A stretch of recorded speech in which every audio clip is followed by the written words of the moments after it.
The air on this island has a weight you can taste. It's thick with salt, rot, and the ghosts of metal. Back in Kyoto, I could identify a man's neighborhood by the scent of his clothes, the charcoal from the Jin district, the river dampness from Arashiyama. Here, every man, living or dead, smells the same, of fierce wet mud and the sweet, cloying odor of decay that clings to the jungle floor like a shroud. From my position, nested in the volcanic rock, the world is reduced to the circle of my rifle scope. Through it I do not see soldiers, I see evidence. I see a disturbance in the pattern.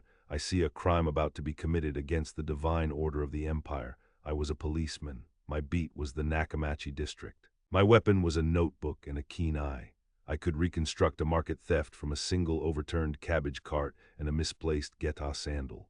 My mind was trained to see the thread of logic in the fabric of chaos. Here the principles are the same, but the stakes are absolute. The Americans, the GIs, they move without discipline. They leave a trail a blind man could follow. A carelessly discarded ration tin, a snapped vine still weeping sap, the depth of a boot print in the mud telling me the weight of the man and the burden he carried. They are predictable, disorderly, a violation that must be corrected. My Arasaka is an extension of my will. It does not feel like a weapon of war. It feels like an instrument of justice, long-range and final.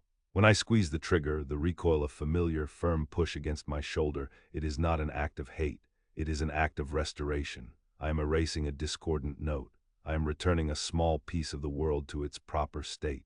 One less source of chaos, one less threat to the emperor. I watch through the scope as the evidence of my correction falls, a crumpled shape in the suffocating green. I feel nothing. A policeman does not feel joy or sorrow when a case is closed. He feels only the quiet satisfaction of a puzzle solved, of order restored. Then I chamber another round and begin my search for the next anomaly. But the island itself is dying. The logic is failing. For weeks we have been a fist clenched and defiant.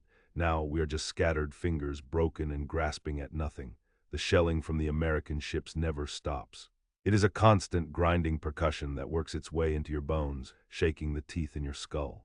The jungle is shredded, the ancient trees splintered into skeletal claws reaching for a sky thick with black smoke. The orderly lines of command have frayed. Men move in small, desperate groups, their eyes wide with hunger and a terror they try to conceal beneath a thin veneer of duty.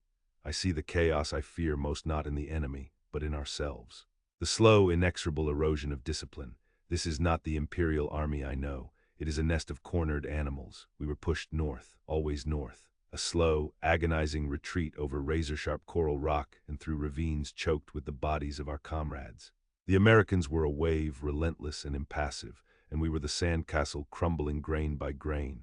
Yesterday, Lieutenant Hayashi found me. His face was a mask of mud and dried blood, but his eyes held the old fire. He did not give me an order to fight. The order was different. He said my duty was no longer at the front, it was with the civilians. He led me to the northernmost point of the island. A series of high cliffs that fall hundreds of feet to the churning, indifferent sea. They call it Marpi Point. Here, the last of us were gathered, what was left of our regiments and hundreds of civilians. Old men with faces like ancient maps, mothers clutching infants, children whose eyes were too old for their years. They had followed us, believing in us, believing we were their shield. They had lived in caves, subsisting on weeds and snails, their imperial spirit the only thing left unstarved.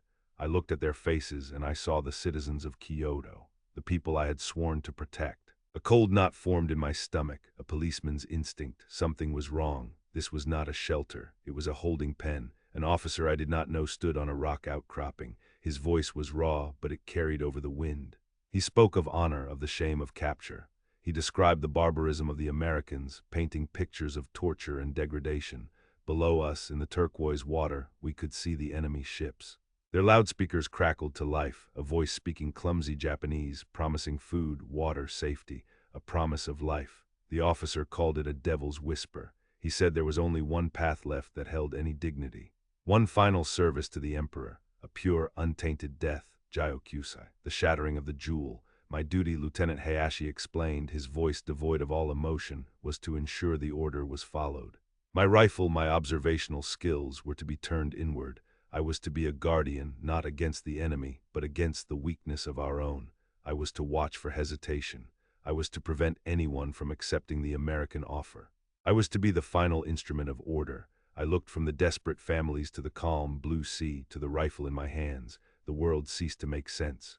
My mind, which had always found the logical thread, found only a tangled, screaming knot of contradictions. This was not order, this was madness dressed in the uniform of duty. Then it began. At first, it was the soldiers. They held grenades to their chests, bowing toward the distant shores of Japan before disappearing in a red mist. But then the officer turned to the civilians. He gestured to the cliff edge. It was a command. My legs were stone. I felt 1,000 eyes on me, the sniper, the enforcer. My job was to watch, to be a witness. A policeman at the scene of the ultimate crime. A man, perhaps a shopkeeper or a clerk, took his wife's hand. He had 2 small children, a boy and a girl. The little girl was crying, clutching a dirty cloth doll. The father knelt. He spoke to them softly. I could not hear the words, but I saw the love in his face. He was comforting them. He was preparing his children for their own murder. He then led them to the edge.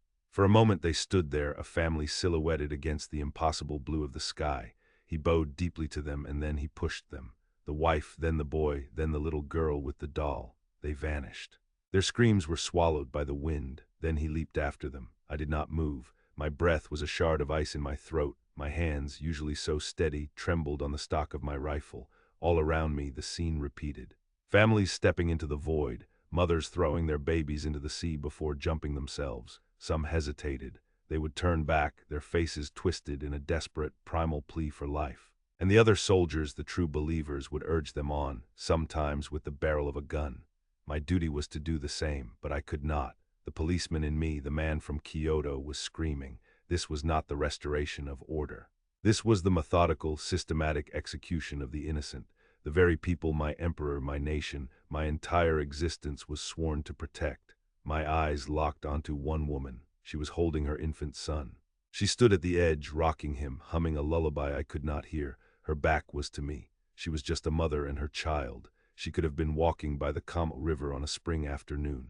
The American loudspeaker was still droning on. Food, water, medicine, life. She turned, her eyes finding mine. They were not filled with patriotic fire. They were not filled with shame. They were filled with a question directed at me. At my rifle, at my uniform. Is this justice? Is this honor? My meticulously ordered world fractured. The suspect was not the American. The victim was not the soldier.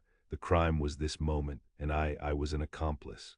She turned back to the sea, held her baby tight, and stepped off the edge. I did not see her fall. My vision blurred. The disciplined mind, the observer, the investigator, it all dissolved into a roar of silent horror. The sounds of the cliffs, the wind, the waves, the final shouts of banzai faded into a dull hum.